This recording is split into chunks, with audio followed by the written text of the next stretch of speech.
Right. So last time, guys, we introduced genetics and all of its concepts. We also talked about a monohybrid clause.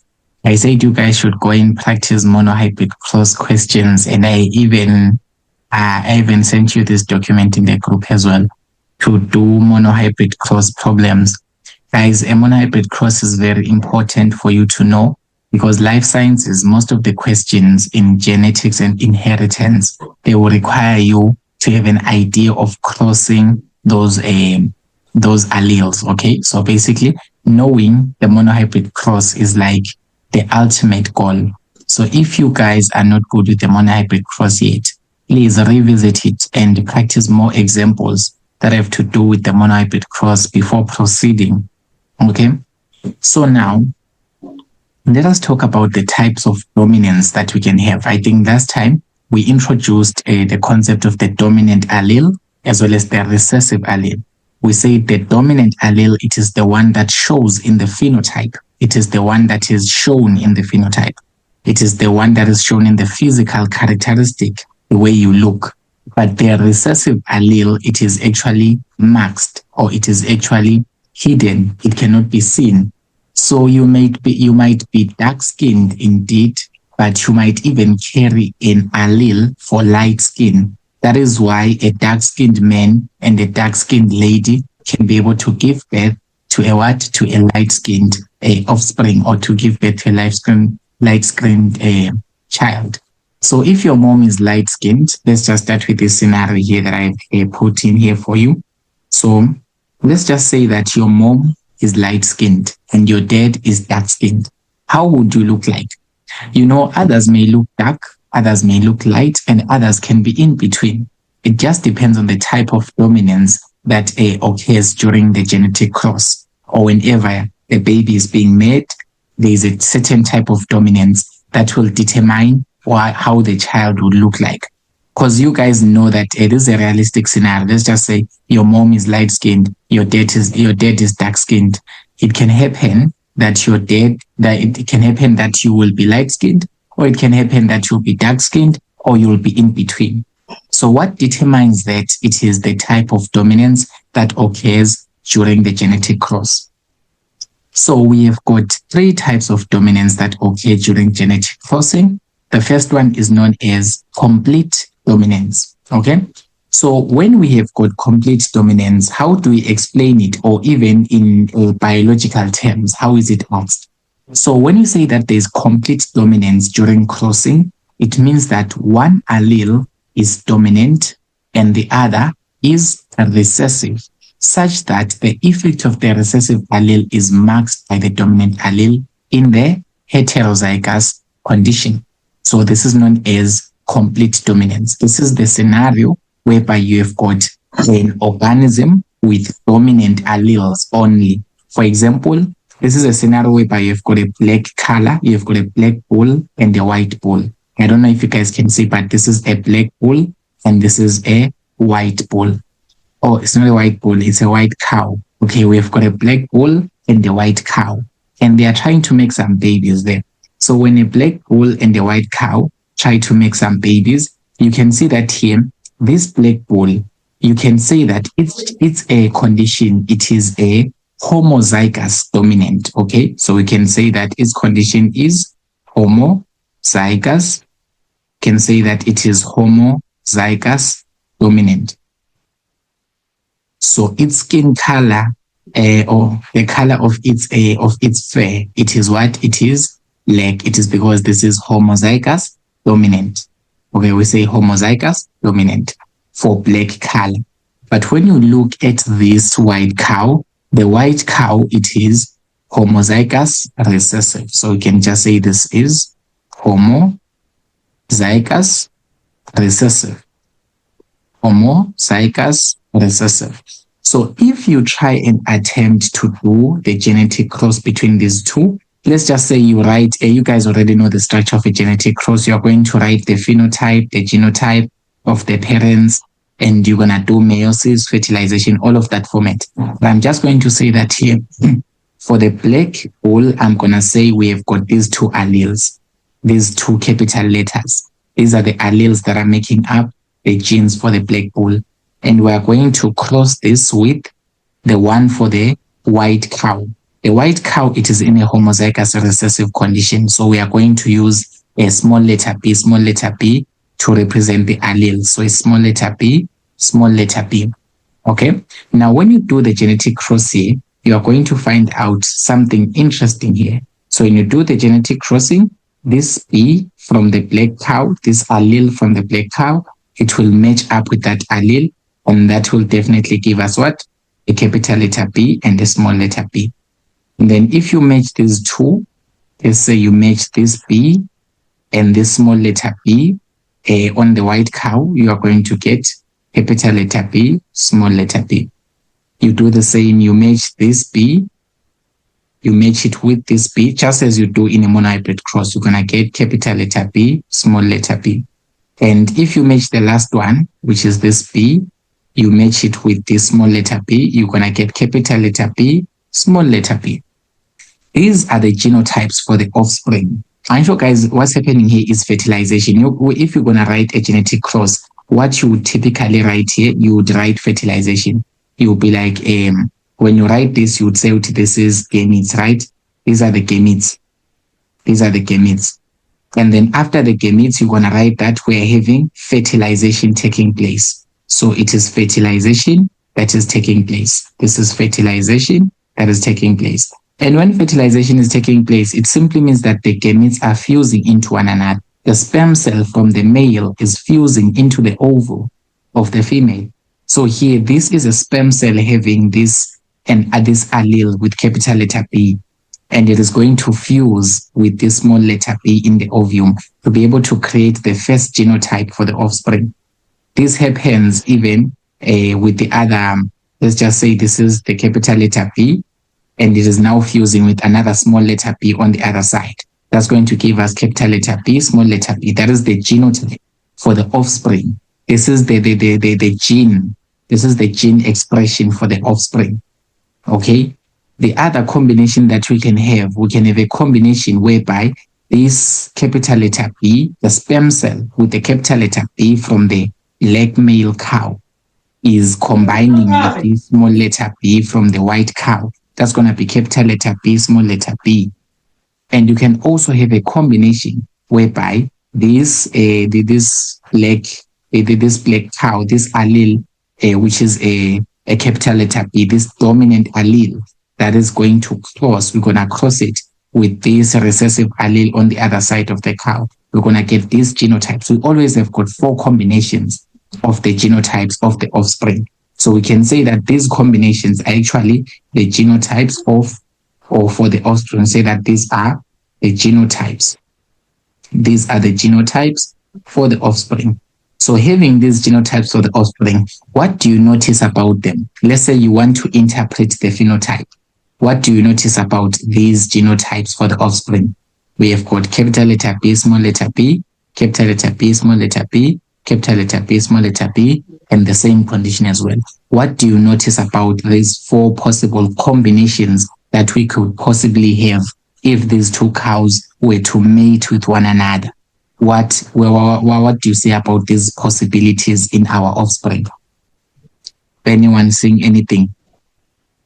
Interpret, yes, Amanda. They all have a dominant allele, which is black. Is they've got a dominant allele and a recessive allele. Dominant allele, recessive allele. Dominant allele, recessive allele. So we say that this gene expression, they are in a heterozygous condition. So all of the genotypes, they are in a heterozygous condition, meaning that we have got 1 dominant allele and 1 recessive allele in each and every possible gene that we can have if these 2 were to mate. So it means that if this black cow having capital letter B for skin color is going to mate with this white cow, the possibilities that we would have if these were to mate, it is heterozygous, and they are heterozygous for the color black. If you were to interpret these genotypes, you would say that the phenotype is going to be all black offspring, because the capital letter B for black is a dominant allele. Because remember, guys, we say that the black cow, it is homozygous dominant. So this capital letter B is representing a dominant allele for black color in the phenotype.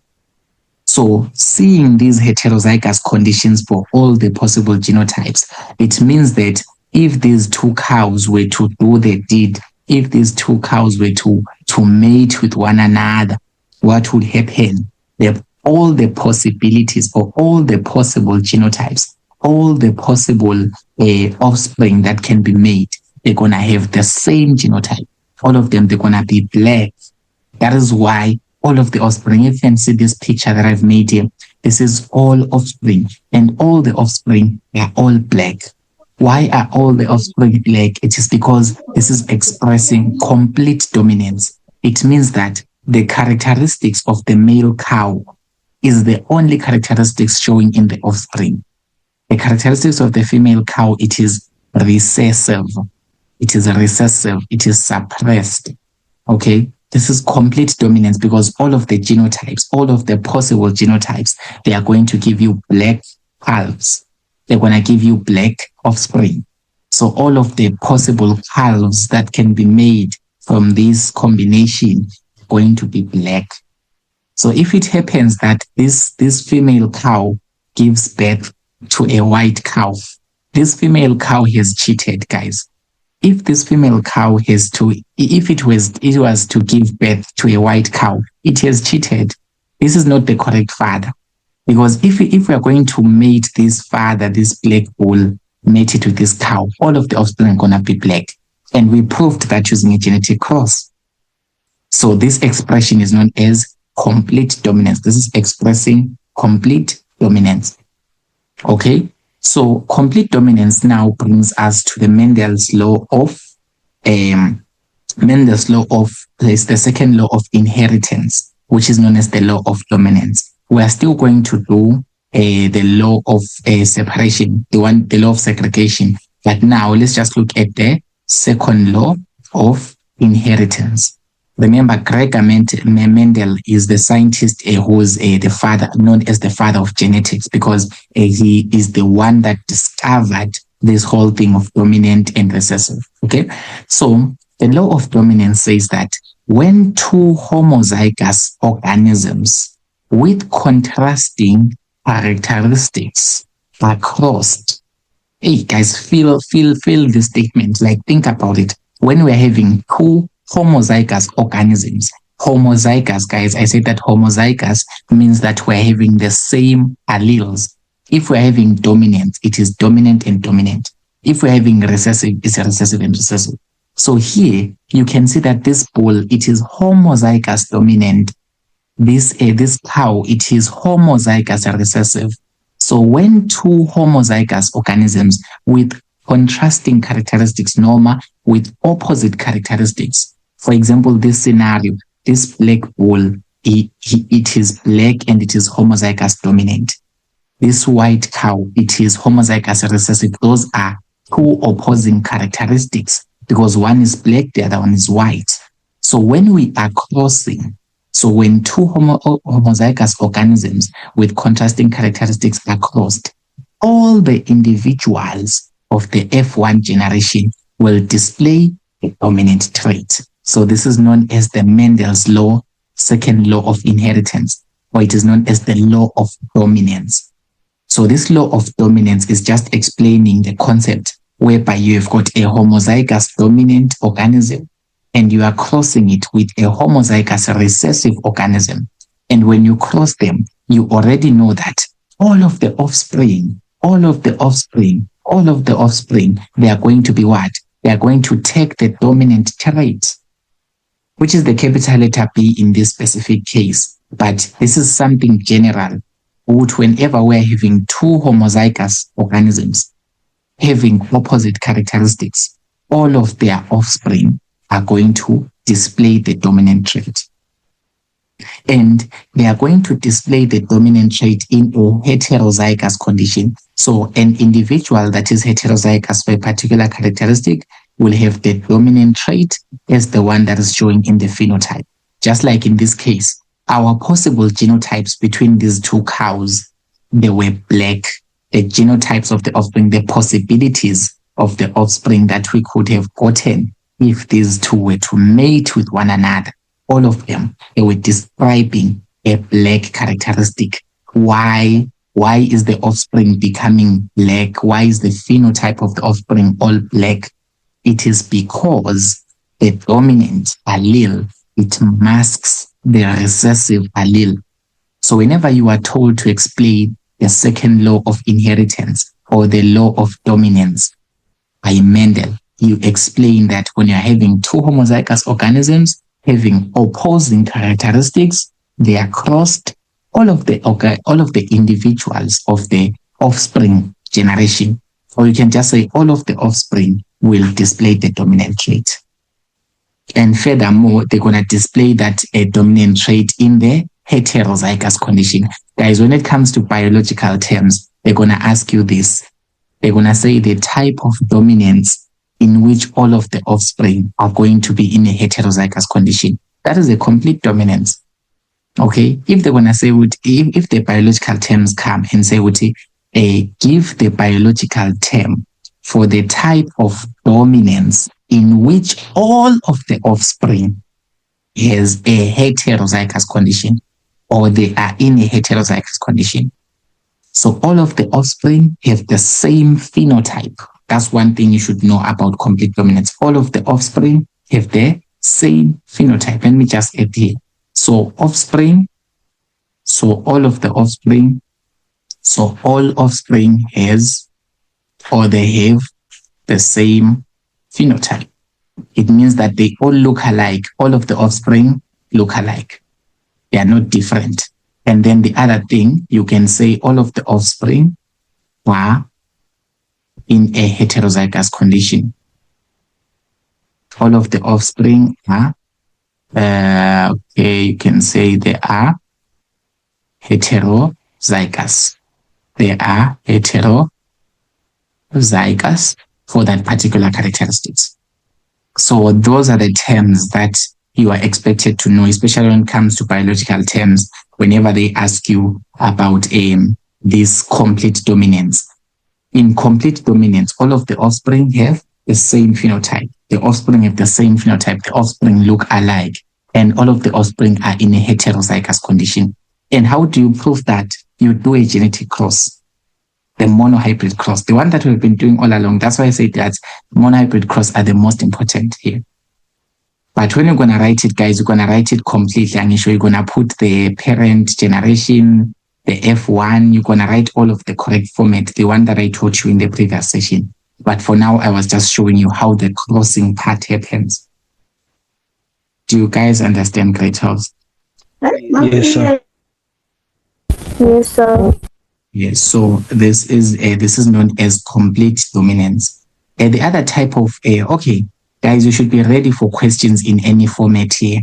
I already gave you the most important points. So if the question comes in form of a table, maybe it gives you a table of the phenotypes. You guys should be able to analyze that table and observe how in this table we're having the same phenotype in the offspring. But you guys, since you now know the main points, when we now do questions and the question comes in a table format or in any other format, do not be scared. You should just analyze what you are given. What information are you given? Yes, Enigma. Before you introduced, before you did the monohybrid cross, I did it on my own, and it was it was WW instead of BB. Is it correct or wrong? It shouldn't be WW. Remember, we have got homozygous. This is complete dominance. For complete dominance scenario, we have got homozygous dominant, the one with the dominant trait.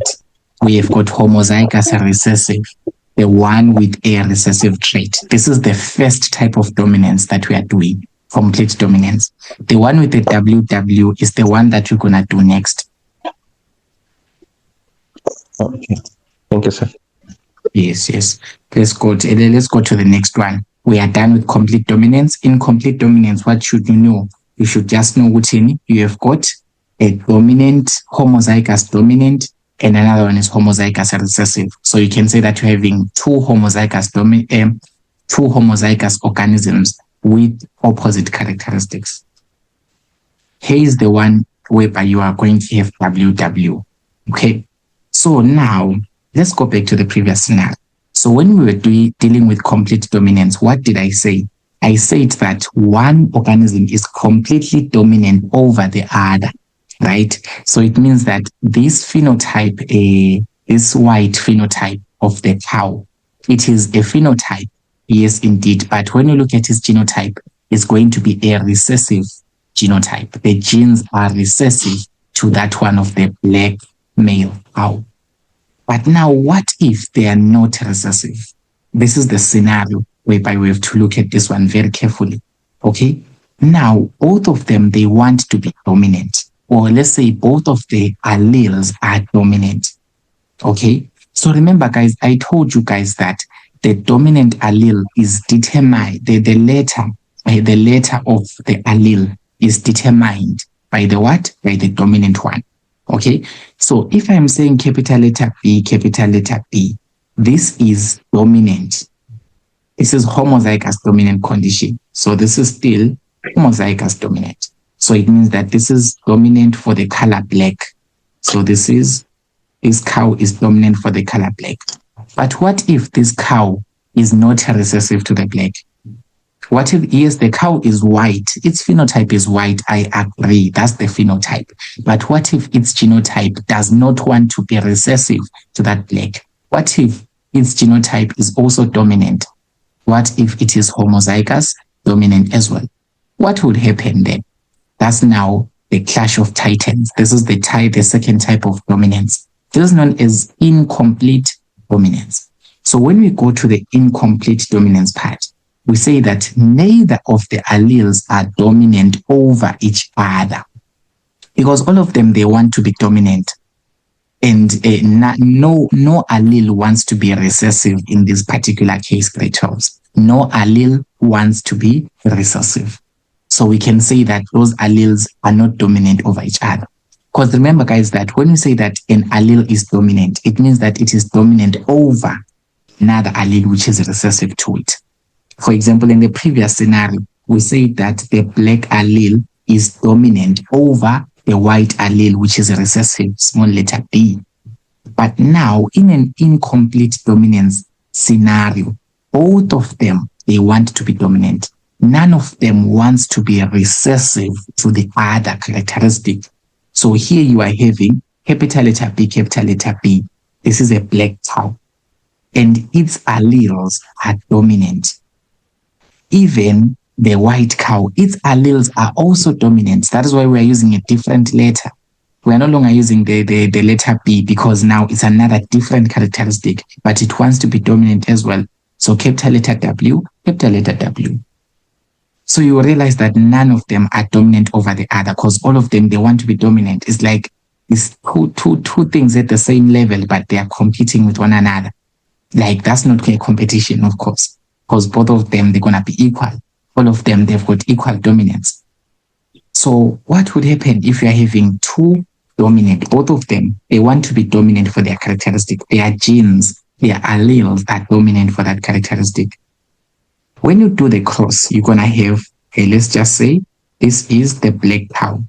Let's just write the gametes. So you're going to write everything else, guys. You're going to write the parent generation, phenotype, genotype. As I taught you guys, I taught you how to write a monohybrid cross. You're going to do it that way. All right. But now let me just start at the gametes and say that these are my gametes. So the gametes that I'm going to have here, the black cow's gametes are going to be AB. All of them, they've got dominant alleles in them. And you are crossing them with W. And all of them, they've got dominant alleles in them. So these characteristics, they are refusing to be recessive. All of them, they want to show up in the phenotype. Because remember, guys, a dominant allele, it is the one that shows in the phenotype.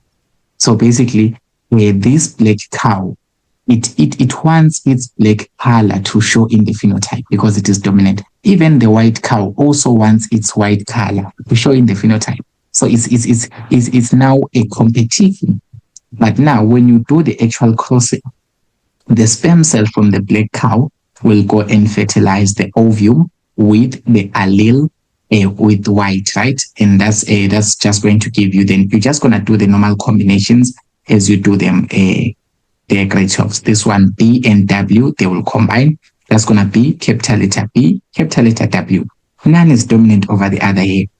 Neither the alleles are dominant over each other because all of them, they're dominant. So what's the point of this dominance thing? Because none of them is being recessive. I'm wondering what will happen to the phenotype. And then now when this B, it crosses with that W, let's just say the combination of the sperm cell and the ovum is just going to give us capital letter B, capital letter W. Let's say we have got this B crossing with this W. So that's going to be a combination whereby we get capital letter B, capital letter W.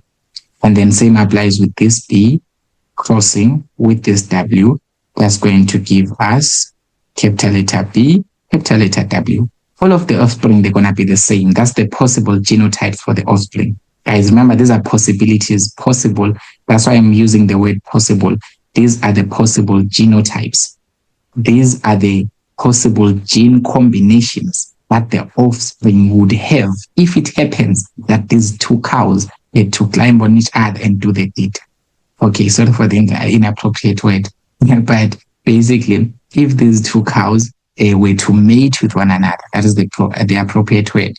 If these two cows were to mate with one another, these are the possibilities, the possible genes combination, the possible combinations of alleles. Because remember, guys, that the allele from the father crosses with the allele from the mother continuously. So, yes, Trevor. So I was saying, guys, now these are the possible genotypes of the offspring that we would get if these two were to mate with one another. Now, the catch here is the phenotype, guys. Because remember, we said that a white cow and the black cow, all of them, they have got dominant alleles. It means that all of them, they are fighting to be in the phenotype of the offspring. All of them want their characteristic to be shown in the phenotype of the offspring. So it means that the black cow wants its babies or its calves, it wants them to have black color. The white cow also wants its calves to have a white color. So that clash in the phenotypes will give us an intermediate color or an intermediate phenotype. When you say it's an intermediate phenotype, it just means that it is different from the parents. For example, look at this particular case. When this black cow and this white cow, they mate with one another, they're going to produce an offspring that is gray colored. Gray colored. The phenotype now is gray colored. Okay? So now this gray color, it is different from the mother. It is different from the father. It is a new color, completely new color. Because the father is black, the mother is white. They are different. But now their offspring has the what? Is a gray color, a new color, different from both parents. So since the offspring is having a new color, we say that the offspring has got an intermediate phenotype. So when we describe the incomplete dominance, we say that the offspring has got an intermediate phenotype. It means that it is different from the father, it is different from the mother. So the phenotype is not the same as the parents. That is incomplete dominance. So you combine black and white, you get a gray offspring. And you'll be like, oh, a gray offspring is a different color from the parents. Both alleles are present. Yes, we've got the dominant allele, the black dominant allele, and the white dominant allele. But both of them, they are present. All of them, they are fighting to be in the phenotype. All of them, they want to showcase in the physical appearance or in the physical characteristic. They want to all be seen in how the baby looks like, the offspring looks like. So both the black and the white allele, they want to show themselves on the phenotype of the offspring. They want to show themselves on the what? On the phenotype. They want to show themselves in the physical characteristics of the offspring. Okay, so the offspring in the F1 generation would actually have a phenotype, and this phenotype is going to be intermediate.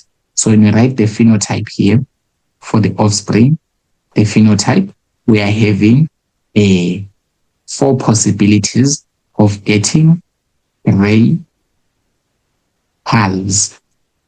Gray calves. Remember the babies, the offspring from cows, we say it's calves. So black calves.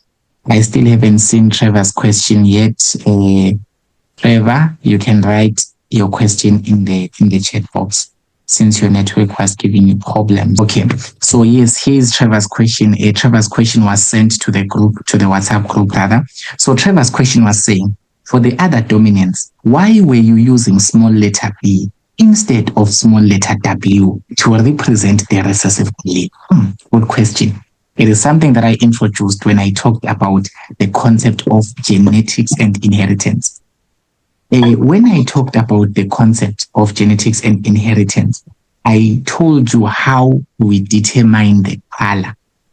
How do we determine the letter that represents the dominant allele? Okay? We said that, let me just look for that slide, something that we did. Let me just take you back. We said, guys, that the dominant allele, it is a capital letter. The recessive allele is a small letter. And we say that the letter that we are going to use is determined by the dominant allele, guys. So if I say that black is dominant and I give black a capital letter B, it means that the recessive allele will have a small letter B. Okay, you don't use another different letter because black is dominant over white. So the black skin color, the dominant allele, it is the one that will choose the letter that you're going to use to represent the recessive one. So basically, to represent the recessive one, guys, the recessive one is recessive. It doesn't choose anything. It follows what the dominant allele says. So if I tell you that black is dominant over white, let me just go back to this complete dominance scenario. When I talked about complete dominance, I said that black color in this scenario, black color is dominant over white color. When I say that black color is dominant over white color, what does this mean? It means that if I'm going to assign black color a letter B, as a capital letter B, it means that white color, it will follow the same letter, but it will be a small letter to show that it is a recessive to the capital one. So you cannot choose a small letter W here to represent the recessive allele. You cannot choose a different letter. You must pick the same letter as the dominant one, but it must be small to show that the recessive allele, it is being recessive to the dominant allele. It is just following the commands of the recessive allele. That's the convention that we use. But when we get to the incomplete dominance scenario, both of them, they want to be dominant, guys. Both of them, they want to be dominant. All of them, they want to showcase themselves in the phenotype. So if the capital letter B, it is for black, white also wants to be dominant. It also wants to choose its own letter that is different from black, that is different from B. That is why you end up getting your white to be capital letter W, capital letter W. Why are we choosing a different letter? Because the dominant allele chooses a different letter. And in this case, both of them, they are dominant. But if I tell you that black is dominant over white, and I give you that the capital letter B is for black, if I say that the capital letter B is for black and it is dominant over white color, it means that the white color is going to be a small letter B. Whenever they give you a statement in a question, grade 12s, they're going to give you and they're going to make it clear. Look at this statement, for example.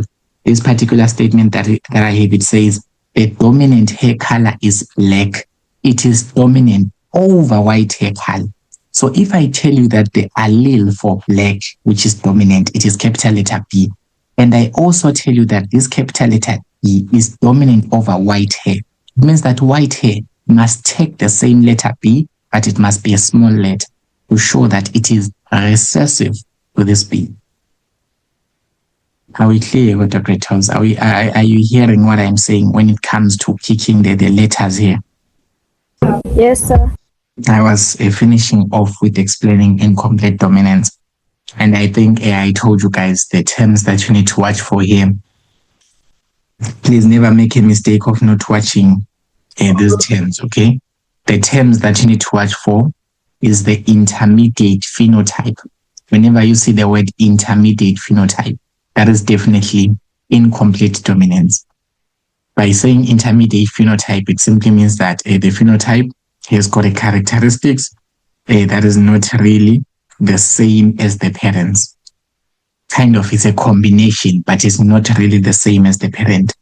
If we make another example, for example, if I say we have got a light-skinned mom and a dark-skinned dad, and then their child is between light skin and dark skin, that is incomplete dominance because the child is not like both of the parents.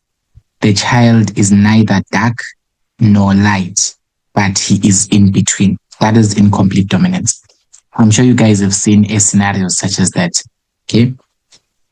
So the last type of dominance that we're gonna do, it is a codominance, right? Codominance. This codominance is very similar to incomplete dominance. You see, when we're doing incomplete dominance, the way we do the crossing is the same as the codominance crossing. Okay? Both alleles are equally dominant. Still the same scenario whereby you've got alleles and both of them, they're what? They're equally dominant. All of them, they are dominant. All right? And in this case, both of them, they are expressed. So both of them are expressed in the phenotype. So both the alleles are equally dominant and both of them, they're expressed in the phenotype. Okay. So for example, here, you are still having the same scenario of the bull and the cow. But in this case now, your bull is still homozygous dominant for black. And then your cow, it is still homozygous dominant for white. That is why we're using capital letters in both scenarios. And the letters are different from one another. When you do the genetic cross, it's going to be the same as the one for incomplete dominance because you're going to do the gametes. You're going to say this is B and this is B, and you are crossing them with W, W. So all of these are your gametes. So these are your gametes. After meiosis, remember, when you're doing the monohybrid cross, you're going to write all the details, guys. You're going to write meiosis here on top. And then after gametes, you're going to write fertilization. Okay, and then you're gonna write all the other information that is necessary, the one that I taught you, as I always say. So in this case, when you do the cross, the same thing will happen. B will cross with W there. That's going to give you BW. This B will also cross with the W there. That's going to give you BW. And then this B will cross with this W. That's going to give you capital letter B, capital letter W, and then this B will cross with this W. That's going to give you a capital letter B, small letter W. Okay, so these are the possible genotypes. Just like in the other crosses, these are the possible genotypes for the filiant generation. We say it's a filiant generation. These are the genotypes for the offsprings. These are the possible genotypes if these two were to mate. So we say that these are the possible genotypes for the F1 generation. Or you can say it's for the filiant generation. Okay. So now what's the difference here? Because we did the same thing in the incomplete dominance scenario. But now in the codominance, we are still doing the same type of cross. We are still having the same alleles. Okay, all of them, they're like capital letters, capital letters, capital letters. And then after meiosis, they separate and then we cross them. We still get the same combinations. I'm sure you guys can notice that the combinations that we are getting here in this particular case is the same as the combination that we got in the incomplete dominance. So what is the difference there between incomplete dominance and the codominance? The genotype is the same. The possible genotypes for the offspring is the same. Or you can say that they are the same. The only difference, it is the phenotype. Okay. Remember, in the incomplete dominance scenarios, we say that the phenotype is an intermediate phenotype. It is a new phenotype, different from both the parents. It is not the same as both the parent It is a new phenotype different from both the parents. But when it comes to codominance, codominance now means that we have got both the characteristics of the parents shown in the phenotype of the offspring. When we look at this offspring, guys, you can see that this offspring is having white spots, and is also having black spots. So the offspring is having both black spots and white spots. So both of the spots are present. So the fact that both the spots are present, it means that both characteristics of the parents are present in the phenotype of the offspring. So that is known as codominance. They are cooperating. Yes, SM. So, sir, how do you see which this one is for codominant or the incomplete dominance, since we have heterozygous dominant on both sides? Yeah, exactly. Good question. So now Sam's question is saying, how do we now see which this is incomplete dominance or this is codominance? Because both of the sides we have got the same genotypes. Like these genotypes that we have in codominance is the same as the genotypes that we have in incomplete dominance. The difference between these two is the phenotype only. So whenever they want to make a difference between the two, they will give you the phenotypes. They will tell you that they like giving you scenarios whereby, like statements, they say that you've got a black cow and a white cow, and they are making a calf with white spots, a calf with white spots and black spots. You already know that is codominance. So no matter what, they will give you the phenotypes for you to be able to compare those two. Otherwise, the genotypes are always going to be the same. Otherwise, the crosses are the same.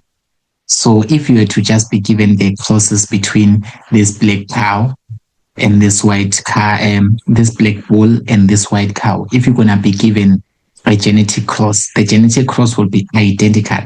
It will be the same as the one for codominance. The only difference is the phenotype. So whenever a question comes and it involves these genotypes that we have here, these genotypes of the parents, if it involves these genotypes of the parents, you need to know it can either be incomplete dominance or it can be codominance. And how do you know for sure which one is it? They will give you the phenotype. They will definitely give you the phenotype no matter what.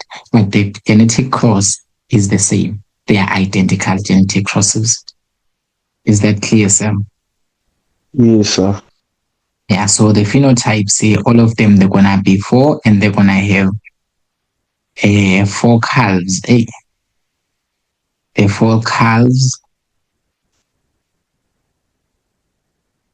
4 calves with 50%. We usually use 50%. We say 50% leg spots and 50% white spots. It's not necessarily that it's always 50%, like exactly the same amount of leg spots is equal to that one of white spots. No, it's just a way to theorize it, to say what both of them, they are contributing. Yes, Sam? So, sir, what if I say instead of 4 cows, I say offspring have both black and white color? Yeah, it's the same thing. It's the same thing. The keywords here. Okay, these are 4 possible combinations, and it's not really cows for real. It's like 4 possible combinations. Okay, 4 possible combinations. The most important thing for the phenotype is this. These are the keywords. This is me just writing my broken English, but otherwise, these are not really cows. They are kind of the possible combinations. We've got 4 possible combinations with 50% black spots and 50% white spots. Those are the possibilities, the possible offspring genotypes that we would get if it happens. Oh yeah, the possible offspring phenotypes that we would get if it happens that these two were to mate with one another. Oh yeah. So yeah, those are the types. Those are the types of dominance that we have. Let me just see if we can find questions that can kind of question you this. Well, there are usually less questions when it comes to dominance. Yes, Trevor. So if both parents have recessive alleles, what happens? There's no dominance there. It's not a type of dominance. We don't have any such type of dominance. It's because when we're talking about dominance, types of dominance, we must have a dominant allele. So they will never ask you the type of dominance if you are only given recessive alleles, like parents having recessive alleles on, right?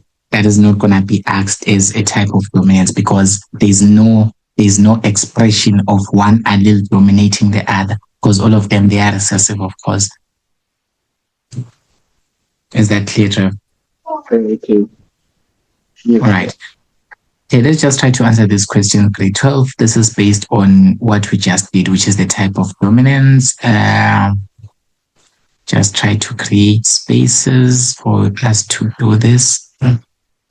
All right.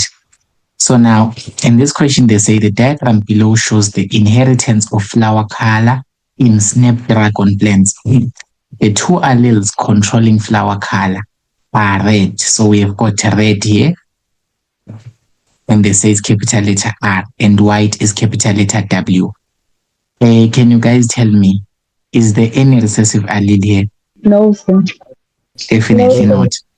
Yeah, so this can never be complete dominance.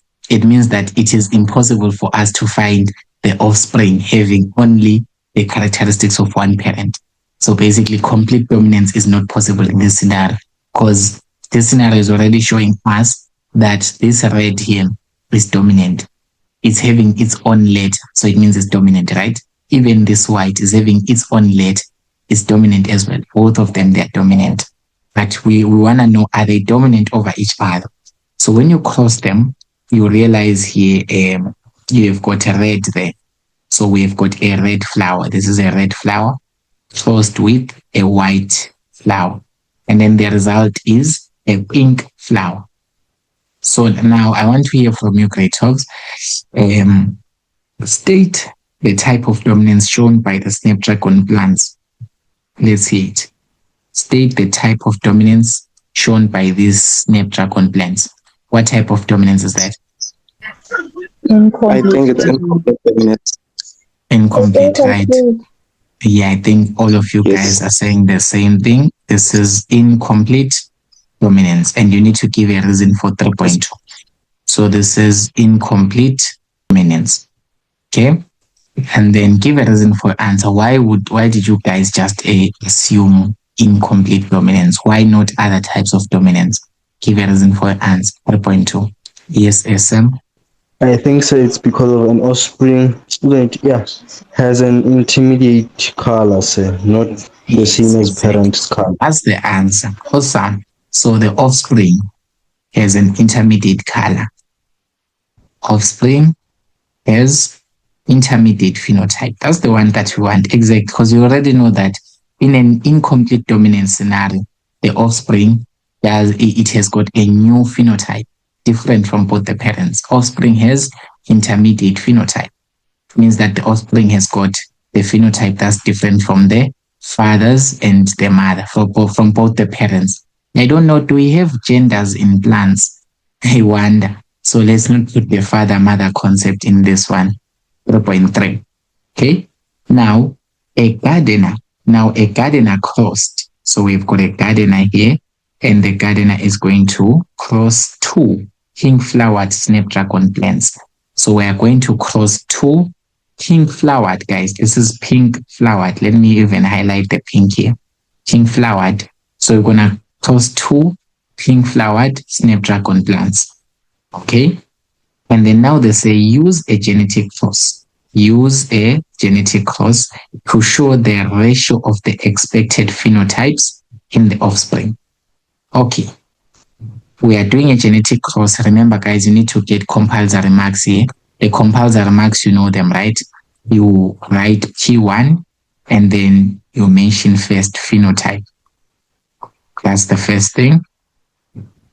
And then after that, you mention genotype, mention meiosis,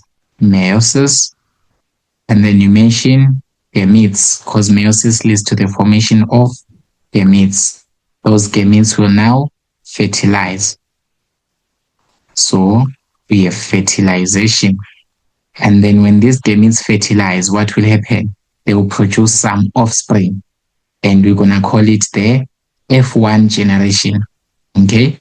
Or you can say that the parent here, okay, we're going to analyze how we're going to structure it. Let's just say this is the F1 generation.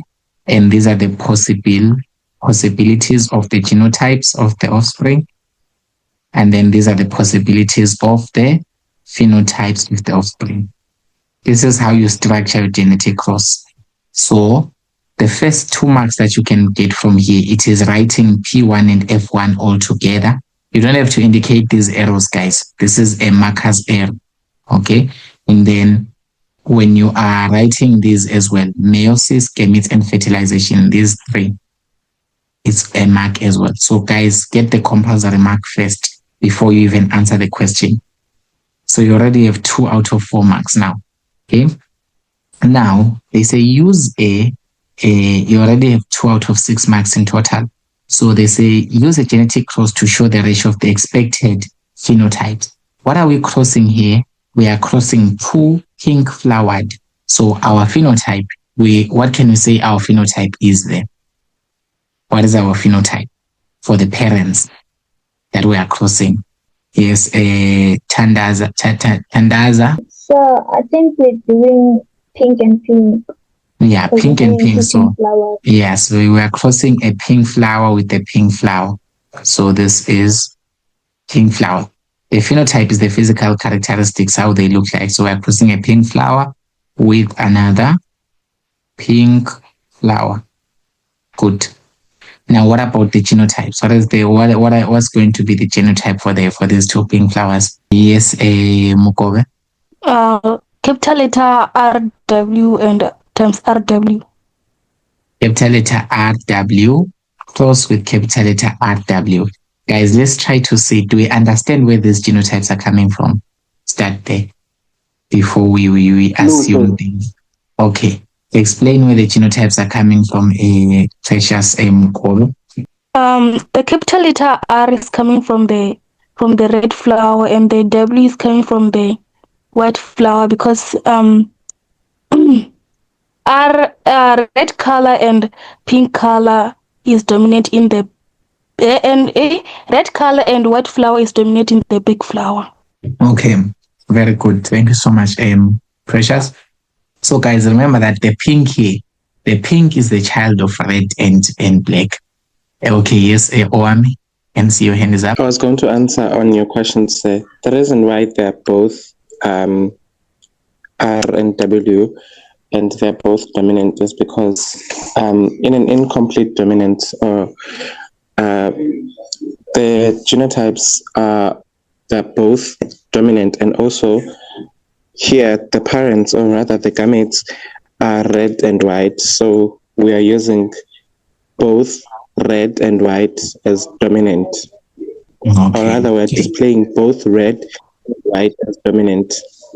Okay, thank you so much. Thank you so much. That's wonderful. That's wonderful. Okay, so guys, let's start by doing a proper analysis. This pink that we're having here, this pink flowered snapdragon plant, pink in this particular scenario is a child. It's a child of red and white. Okay, so it's a child of red and white. So before we got pink, we started with red and white. So they told us in the statement that the 2 alleles controlling flower color are red, and red is represented by a capital letter R. So since here we're having red, it means that the actual genotype for red is capital letter R, capital letter R. Does that make sense, guys? You say okay, red is capital letter R, capital letter R. Cannot be anything else, because they say red, and you can see that red is capital letter R, and it must have 2 alleles to make its genotype. Does it make sense, Kratos, to say that red is capital letter R, capital letter R? Yes, sir. Okay. And then the white color is capital letter W. Capital letter W as the statement stipulated. That is the genotypes of the parents. That's the first parents that we had. Yeah. And then when we crossed them, you can see what it gets. Let's just cross them here at the sides. If you cross RR, crossing it with WW, we find out that all our combinations are going to be capital letter R, capital letter W. And in this case, that is going to be king. That's how you identify that this is a what? An incomplete dominance. I told you, Sam, they'll always give you what? A phenotype for you to be able to know that this is incomplete dominance. So it means that the genotype for this king flower, it is capital letter R, capital letter W. Now we are now crossing two king flowers. So we're going to need their genotypes to be capital letter R, capital letter W. So it's very important for you to understand what is being asked, because if you're going to cross these two, that's not what the question is asking. The question is asking you, how do you cross two pink flowered colors, pink flowered plants? So here you already know that the pink flower is a combination of red and white. It's an intermediate phenotype. But we know that its genotype, it comes from the initial red and the initial white. So it comes from this red and also comes from this white.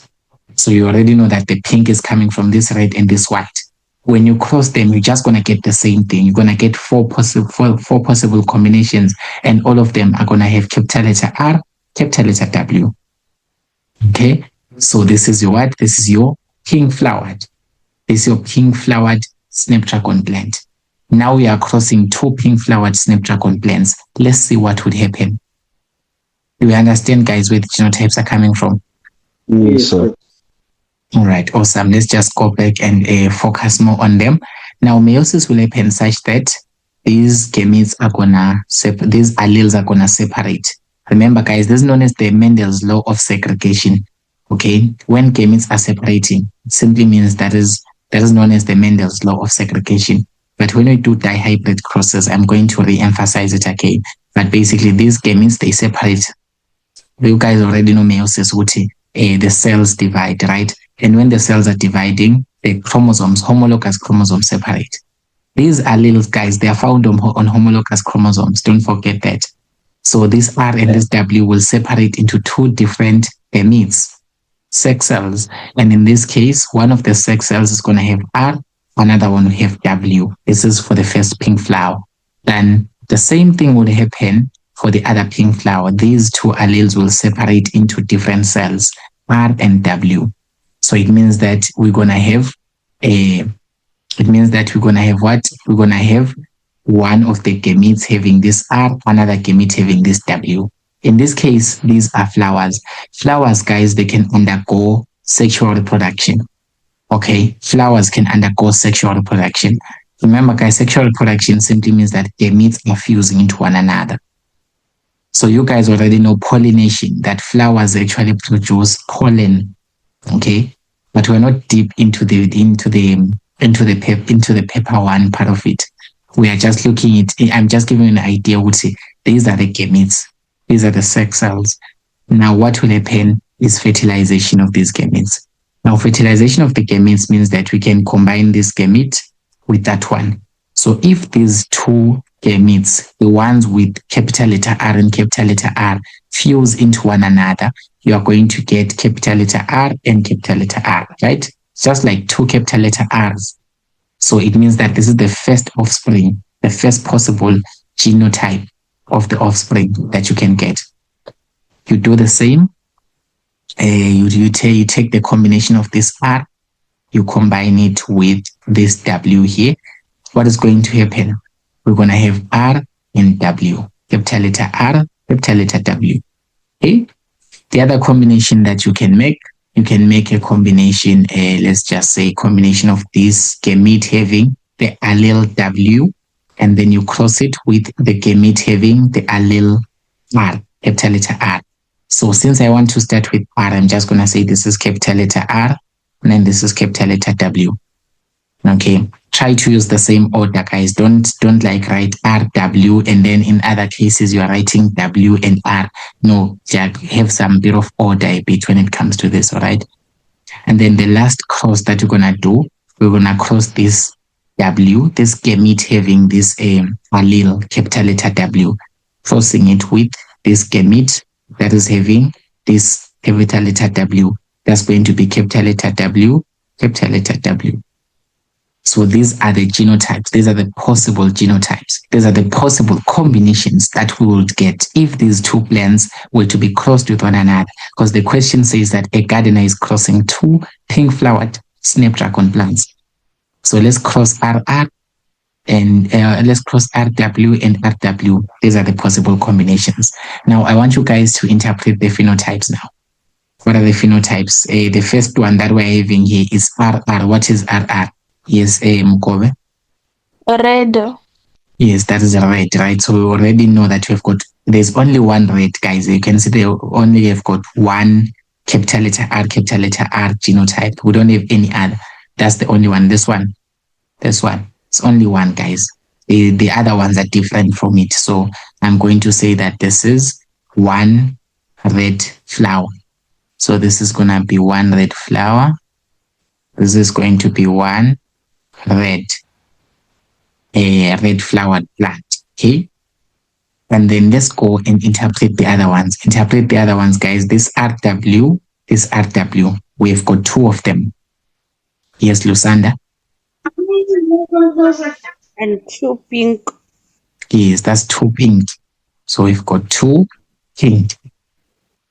So we already know that these two are going through incomplete dominance. So we already know that this is going to give us pink because the same happened with the grandparents. All right. You cannot assume this is going to be co-dominance, guys. No, because we already saw that these alleles, when they cross with one another, we form an intermediate phenotype in this particular case. So that cannot change when you are now crossing these two pink flowers, because these two pink flowers came from the red and white. Okay, so two pink flowered snapdragon plants. And then what about the last one? I think we still have got another possibility, which is this WW. What is this one? One white. Yeah, so that's one, and it is white. So you can see that two pink flowers, they can be able to give you three different phenotypes. Okay, so this is one of the things that Gregor Mendel used to do. He used to cross peas, green peas, and I don't know, red peas or something, but he used to do that in his garden. All right. So basically, you now get one red flowered plant. You're gonna have two pink flowered, and then one white. These are not actual offspring, guys. This is just the possibilities. Whenever we're doing a genetic cross, remember, guys, it is to try and calculate the possibilities of getting something. But otherwise, fertilization is random. It's a random. It depends on which one occurred, which possibility occurred. Okay? It depends on which sperm cell was able to fertilize the ovum. So you shouldn't assume these are going to have only 4 flowers in total. No, they can have 10 flowers, 20 flowers, million flowers. They can have more than many flowers. But these are the 4 different possible combinations. In this case, it's 1 red, 2 pink, 1 white. And then since they say it's a ratio, we need to express it as a ratio. Yes, Tandaza? Yes, I wanted to ask, because they said we must write it as a ratio, so I thought you forgot. So I just wanted to remind you. Yes, exactly. We need to write a ratio because they say you should show the ratio of the expected phenotype. You just write it as a ratio, guys. These phenotypes, you write them as a ratio. You can see that the first one is 1 red. So let me just say, what is this thing doing now? Okay, so it is 1 red. Let me just write it here and say that the ratio that I have there is gonna be 1 red, right? And then we're having 2 pink, and then we are having 1 white. 1:2:1. These are the expected phenotypes. These are the ratios of the phenotypes. They were specific, guys. They say the ratios of the phenotypes. So it means that your cross must end at the phenotypes.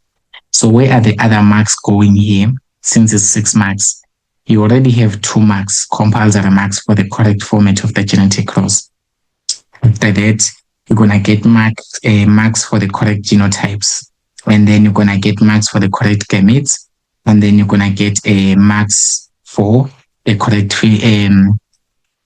genotypes of the offspring. and the final mark is for the ratio. Okay, it's 6 marks in total, but 2 marks are compulsory. If you miss writing these 2, even if you get other things correctly, guys, you cannot get the total marks, the full marks. Okay, so if you miss these 2, first of all, whenever you're doing a genetic cross, it's safer for you to write these 2 first. But now, what is the other correct thing that you can do to this genetic cross? You are allowed to write F1 here and F2 here. Let me do this and say that this is F1 and then this is F2. Who can tell me why am I changing from P1 F1 to F1 F2? This is also correct. It's still a correct format like the previous one. But now, why would this also be correct as well? Who can tell me? Yes, Hlelo. Yebo Hlelo, you can talk. Yeah, ubona kanjani? Ngoba se u-F1 i-first generation yabazali, u-F2 i-second generation yabazali. Exactly. Yeah, exactly. So these are the generations, guys. Let's just go back to the initial question. The initial question here, remember, it had said, you are having what? You are having red parents. Red parent closed with a white parent. So let me just show you which one is the parents here. So the first parents that we had here is red and white. So that is the P1 generation. So you can say that this is your what? This is your P1 generation. Those are the first parents that you had. What are their phenotypes? Their phenotypes is red and white. So their phenotypes here is red and is also white. These are their phenotypes. So their phenotypes is red and white, as indicated here. You were given their phenotypes. This is P1. Their phenotypes is red and white. What are their genotypes? Is capital letter R, and then for white, it is capital letter W. And then meiosis happened, gametes were formed, fertilization occurred, and then these are the genotypes of the F1 generation. F1 generation, guys, F is actually known as a filiant generation, okay? Filiant generation, in simple terms, refers to the offspring. So the first offspring that we have here is pink flowered. That's the first offspring. Now, when these pink flowers make more of themselves, let's say now we are now crossing pink flower with another pink flower. We are now creating another generation. When they cross and they make their combinations, you can call them as the F2 generation. So the generations keeps on increasing and increasing. So it is still correct for you to say that that is in this genetic cross. It's still correct for you to say that this one, it is an F1 because it is kind of the offspring, the first offspring that we have from the original parents, which were red and white. But if you write P1 F1, it is still an acceptable thing because this offspring here, the pink offspring, in this genetic cross, they are acting as the parents.